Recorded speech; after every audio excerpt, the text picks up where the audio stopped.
दिव्य शक्ति के 9 रूप। एक दुर्गा पूजा की कहानी। दुर्गा पूजा के जीवंत त्योहार के दौरान हम देवी माँ दुर्गा को उनके 9 विशेष रूपों में मनाते हैं। इन रूपों को नवदुर्गा कहा जाता है। प्रत्येक रूप उनकी शक्ति, साहस और करुणा का एक अलग पहलू है। आइए इन शानदार देवियों में से प्रत्येक से मिलने और उनके द्वारा हमारे जीवन में लाए जाने वाले सबक सीखने की यात्रा पर निकले। पहला रूप माँ शैलपुत्री पर्वत की बेटी का है। वह प्रकृति की शक्ति और पवित्रता की अवतार है। वो नंदी नामक एक राजसी सफेद बैल की सवारी करती है। एक हाथ में वो एक दिव्य त्रिशूल रखती है और दूसरे में एक खिलता हुआ गुलाबी कमल। उनकी उपस्थिति शांत और शक्तिशाली है, जैसे शक्तिशाली हिमालय जहां से वो आती है। शैलपुत्री का जन्म हिमालय के राजा हिमवत की बेटी के रूप में हुआ था। वो दृढ़ संकल्प की शक्ति का प्रतिनिधित्व करती है।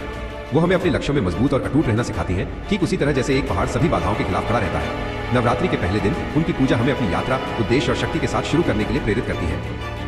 दूसरा रूप मां ब्रह्मचारिणी तपस्वी देवी का है। वो नंगे पैर चलती हैं, जो उनके अपार आत्म नियंत्रण और भक्ति को दर्शाता है। अपने दाहिने हाथ में वो जप के लिए एक जप माला रखती हैं और अपने बाएं हाथ में एक कमंडल, पानी का बर्तन। उनका रूप दिव्य प्रकाश से उज्जवल है, जो उनकी गहन तपस्या और ध्यान का परिणाम है। पार्वती के रूप में उन्होंने भगवान शिव को अपने पति के रूप में जीतने के लिए हजारों वर्षों तक कठोर तपस्या की। उनका अटूट समर्पण उनकी कहानी और उनका सबक है। मां ब्रह्मचारिणी हमें ध्यान, त्याग और गहरी भक्ति से आने वाली शक्ति सिखाती है, ताकि हम अपने उच्चतम लक्ष्यों को प्राप्त कर सकें। तीसरा रूप मां चंद्रघंटा का है। उनकी सबसे खास विशेषता उनके माथे पर अर्धचंद्र है, जो एक मंदिर की घंटी घंटा जैसा दिखता है। वो एक शक्तिशाली बाघिन की सवारी करती हैं और उनकी 10 भुजाएं हैं, जिनमें से प्रत्येक में बुराई से लड़ने के लिए एक अलग हथियार है। उनका रूप सुंदर है, लेकिन युद्ध के लिए भी तैयार है और उनके चंद्रघंटे की ध्वनि राक्षसों को भयभीत करती है। मां चंद्रघंटा देवी पार्वती का विवाहित रूप है। वो साहस और अपने भक्तों की सुरक्षा का प्रतिनिधित्व करती है। वो हमें निडर होना और हमेशा सही के लिए खड़ा होना सिखाती है। उनकी पूजा करके हम अपने भीतर के राक्षसों से लड़ने और बाधाओं को दूर करने का साहस प्राप्त करते हैं। चौथा रूप मां कुष्मांडा का है।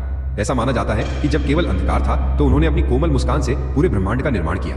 वो एक शानदार शेरनी की सवारी करती हैं और उनकी 8 भुजाएं हैं, जिनमें हथियार, एक माला और अमृत का एक बर्तन है। उनका शरीर सूर्य की चमक से चमकता है। उनके नाम का अर्थ है ब्रह्मांडीय अंडा, जो सभी जीवन के निर्माता के रूप में उनकी भूमिका को दर्शाता है। मां कुष्मांडा का उद्देश्य दुनिया को रोशन करना और अंधकार को नष्ट करना है। वो हमें सिखाती है कि एक साधारण मुस्कान जैसी थोड़ी सी सकारात्मक ऊर्जा में भी दुनिया बनाने और नकारात्मकता को खत्म करने की शक्ति होती है।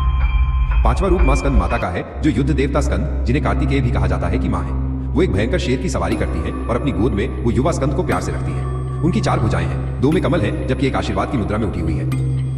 दिव्य सेना के सेनापति की मां के रूप में उनकी शक्ति अपार है। वो एक मां के शुद्ध, बिना शर्त प्यार का प्रतिनिधित्व करती है, जो अपने बच्चे का पोषण और सुरक्षा करती है। मां स्कंद माता हमें करुणा की शक्ति सिखाती है और ये कि एक मां का प्यार सभी नुकसानों के खिलाफ एक सुरक्षा कवच है। छठा रूप मां कात्यायनी योद्धा देवी का है। उनका जन्म भैंस राक्षस महिषासुर को नष्ट करने के लिए देवताओं के संयुक्त क्रोध से हुआ था। उनका एक उज्जवल रूप है। वो एक शक्तिशाली शेर की सवारी करती है और उनके 4 हाथ हैं, जिनमें एक लंबी तलवार और एक कमल है, जबकि अन्य 2 आशीर्वाद और सुरक्षा की मुद्राओं में है। उनका जन्म ऋषि कात्यायन के आश्रम में हुआ था, जिन्होंने सबसे पहले उनकी पूजा की, इसलिए उनका ये नाम पड़ा। उनका उद्देश्य एक ऐसे राक्षस को हराकर संतुलन बहाल करना था, जिसे कोई भी देवता अकेले नहीं हरा सकता था। मां कात्यायनी हमें अन्याय के प्रति अपने क्रोध को सही दिशा देना और साहस और शक्ति के साथ धर्म के लिए लड़ने की शिक्षा देती है। 7वां रूप मां कालरात्रि का है। वो देवी का सबसे भयंकर रूप है। उनका रंग रात की तरह काला है, उनके बाल खुले हैं और वो बिजली का हार पहनती है। वो एक गधे की सवारी करती है और उनकी 4 भुजाएं हैं, जिनमें एक घातक कृपाण और एक लोहे का हुक है। हालांकि वो भयानक दिखती है, लेकिन वो अपने भक्तों की अविश्वसनीय रूप से रक्षा करती है। उनके नाम का अर्थ है समय की मृत्यु और वो शक्ति का प्रतिनिधित्व करती है, जो बुराई और अज्ञानता को नष्ट करती है। उनका जन्म शुंभ और निशुंभ राक्षसों को नष्ट करने के लिए हुआ था। मां कालरात्रि हमें सिखाती है कि हमें अंधेरे या विनाशकारी शक्तियों से नहीं डरना चाहिए, क्योंकि वे नकारात्मकता को दूर करने और नई शुरुआत के लिए रास्ता बनाने के लिए आवश्यक है। वह परम रक्षक है। 8वां रूप मां महागौरी का है। वर्षों की गहन तपस्या के बाद जिसने उनके शरीर को धूल और मिट्टी से ढक दिया था, भगवान शिव ने उन्हें गंगा के पवित्र जल से स्नान कराया और वो चमेली के फूल की तरह सफेद रंग के साथ उभरी। वो एक सफेद बैल की सवारी करती हैं और उनकी 4 भुजाएं हैं, जिनमें एक त्रिशूल और एक छोटा ड्रम डमरू है। उनका नाम महागौरी का अर्थ है अत्यंत सफेद। वह पवित्रता, शांति और सभी पापों की शुद्धि का प्रतिनिधित्व करती है। उनकी कहानी हमें सिखाती है कि समर्पण और तपस्या के माध्यम से हम अपनी पिछली गलतियों को धो सकते हैं और शुद्ध और शांत हो सकते हैं। वह अपने भक्तों को मन की शांति और आध्यात्मिक तृप्ति प्रदान करती है। 9वां और अंतिम रूप मां सिद्धिदात्री का है।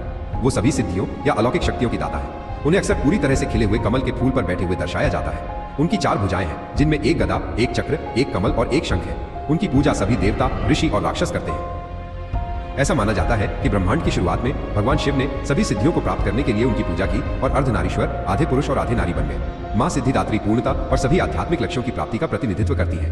वो हमें सिखाती है कि भक्ति के साथ हम स्वयं पर महारत हासिल कर सकते हैं और चेतना की उच्चतम अवस्था तक पहुंच सकते हैं। साथ में मां दुर्गा के ये 9 रूप हमें दुर्गा पूजा के त्योहार के माध्यम से मार्गदर्शन करते हैं। शैलपुत्री के दृढ़ संकल्प से लेकर सिद्धिदात्री की पूर्णता तक प्रत्येक देवी हमें अपनी अनूठी शक्ति से आशीर्वाद देती है। यह त्योहार बुराई पर अच्छाई की जीत, दिव्य स्त्री की शक्ति और हम में से प्रत्येक के भीतर निहित शक्ति का उत्सव है।